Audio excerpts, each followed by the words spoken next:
Amis, je vais vous raconter une histoire. Vous savez que quand j'étais au Maroc, j'ai fait de la natation. Jusqu'à 16 ans. J'étais à Casablanca. Très jeune, j'ai commencé la natation. À 16 ans, je suis venu en France. Et la natation, c'est des heures et des heures d'entraînement. À ce moment-là, on faisait 4 km de nage. La tête dans l'eau et on nageait. Incroyable. On bouffait des kilomètres. Et puisque ça, c'était l'eau de mer, la piscine, c'est là où il y a une piscine olympique remplie avec de l'eau de mer. On nageait avec l'eau de mer. Imaginez. Et après, quand je suis arrivé en France, Paris, après Tonnerre, une petite ville, et là, il n'y avait pas de piscine. Donc, je ne pouvais pas continuer la natation. Et un jour, j'ai ouvert la porte d'une salle de boxe. J'étais pas loin, juste à côté où j'habitais, pour voir. C'est une salle qui était dans une cave. Et les gens s'entraînaient, il y avait 2 professionnels. Et parler avec l'entraîneur, j'ai dit je vais essayer, je veux juste m'entraîner, mais je ne veux pas faire des combats. C'est possible, il m'a dit il n'y a pas de problème. Alors je commençais à m'entraîner. J'ai commencé à m'entraîner pendant 6 mois, 1 an. Je fais des entraînements pareil quand même, mais moi je ne voulais pas faire de combat. J'en ai pas envie. Et plus que ça, j'avais peur. Et l'entraîneur, il me dit à un moment, je m'entraînais avec le 2 professionnels, il ne me touchait pas la figure. Et moi, je m'entraînais comme le 2 professionnels, pareil. 2 heures par jour, 5 fois par semaine, puis je courais encore le week-end. Et j'aimais bien l'entraînement de la boxe, mais je ne voulais pas faire des combats. Ma tête, il me dit non, il ne faut pas faire des combats. J'ai pas envie. Et plus que ça, comme si j'avais peur, je ne veux pas me scatter ma figure, c'est incroyable. Psychologiquement, j'ai pas envie de faire. Et eux, ils me disent, t'es bon, il faut que tu fasses des combats, t'es bon, il faut que je fasse des combats. Pendant 2 ans comme ça, je m'entraînais, mon corps, je suis devenu costaud. Et je faisais des fois 6 rondes, 8 rondes de 3 minutes avec les 2 professionnels. Mais pas de combat. J'avais peur. Et à force de même eux, tout le monde, il me dit, les 2 professionnels, il me dit, t'es bon, l'entraîneur, les gens, j'étais un peu plus fort que tous les autres gars qui faisaient des combats avec moi, des amateurs. Je faisais des grands avec eux, j'étais meilleur qu'eux. Eux, ils ont fait des combats 5, 6, et moi non. Et après, à un moment, j'ai dit, allez, je vais essayer. Juste pour dire quand moralement, t'as pas envie de faire quelque chose, t'as pas envie de faire quelque chose. Tu peux pas faire un champion de quelqu'un s'il n'a pas envie. Et finalement, j'ai décidé, et je suis parti faire mon premier combat. Et vous n'allez pas me croire, j'ai gagné par KO. Rapidement. J'ai fait mon 2e combat, je gagne par KO. 3e, KO. 4e, KO. 5e, 6e, 7e, 8e. 12 combats, 12 par KO. Quand j'avais fait les 12 combats, je les ai fait, je sais pas moi, en 12 ans, quoi, en 2 années, quoi. J'avais fait 6 la première année, ou 5, l'année après j'ai fait 7. Après j'ai 12 combats en 2 ans, quoi, et je les ai gagnés tous par KO. Et après j'ai changé de catégorie,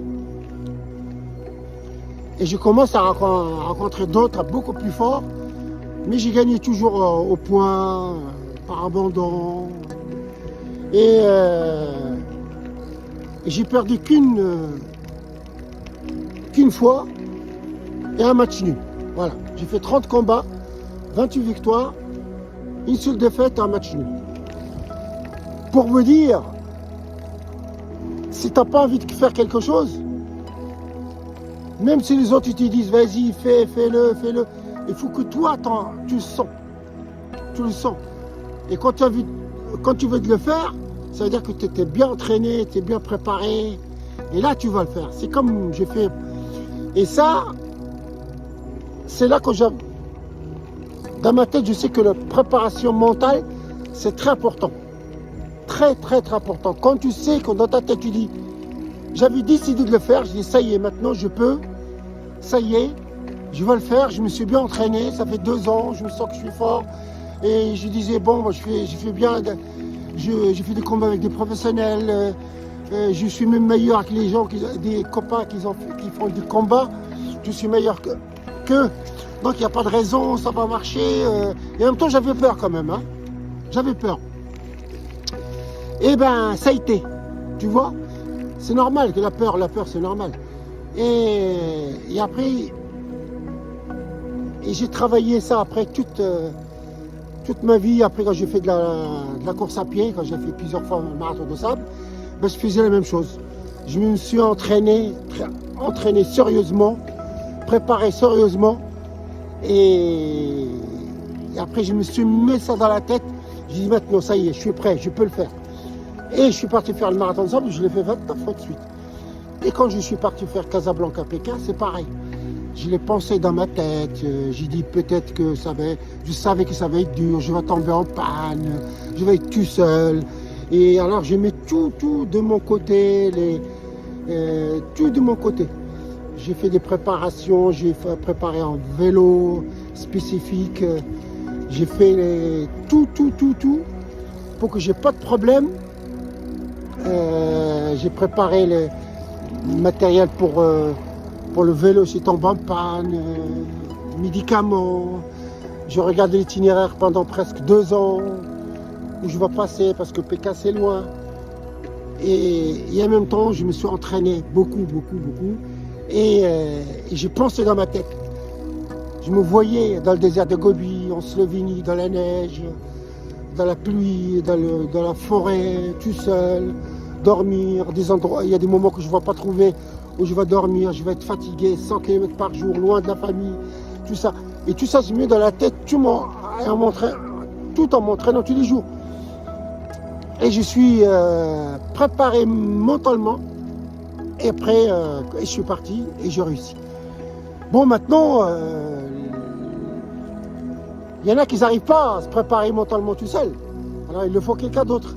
Il y a des gens qui ont la technique. Maintenant, il y a des préparateurs mentaux. Voilà, c'est des psychologues qui sont devenus préparateurs mentaux et qui disent à les gens comment il faut faire, comment chauffer son cerveau avant une compétition, tout ça. Après voilà, il y a des techniques pour ça.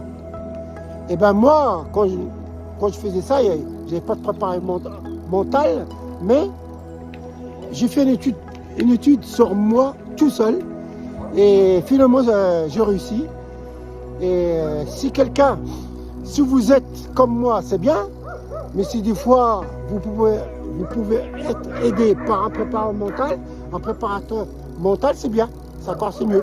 Voilà. Donc je peux dire, c'est tout dans la tête. C'est souvent qu'on dise des fois, dans un marathon, après 35, c'est le mental qui te fait courir. Mais des fois, ça ne veut rien dire parce que sur 100 mètres, des fois, il y en a qui perdent les 100 mètres parce que pour pas grand-chose. Parce que les autres, ils ont frimé un petit peu avant eux, tout ça. Et ils étaient concentrés, ils pensaient à autre chose. Ils ont pensé qu'ils vont perdre 100 mètres, ça va très vite. Si t'es pas à fond, à 100%, mentalement et physiquement, tu gagnes pas 100 mètres. Voilà. Ben voilà mes amis, comment je fais de la boxe, de la course à pied et de vélo. Et je continue toujours. Voilà, c'est pour ça que souvent je me dis, le sport un petit peu, mais tout le temps.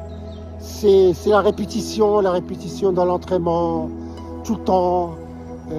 Quel que soit le sport, faut varier, penser.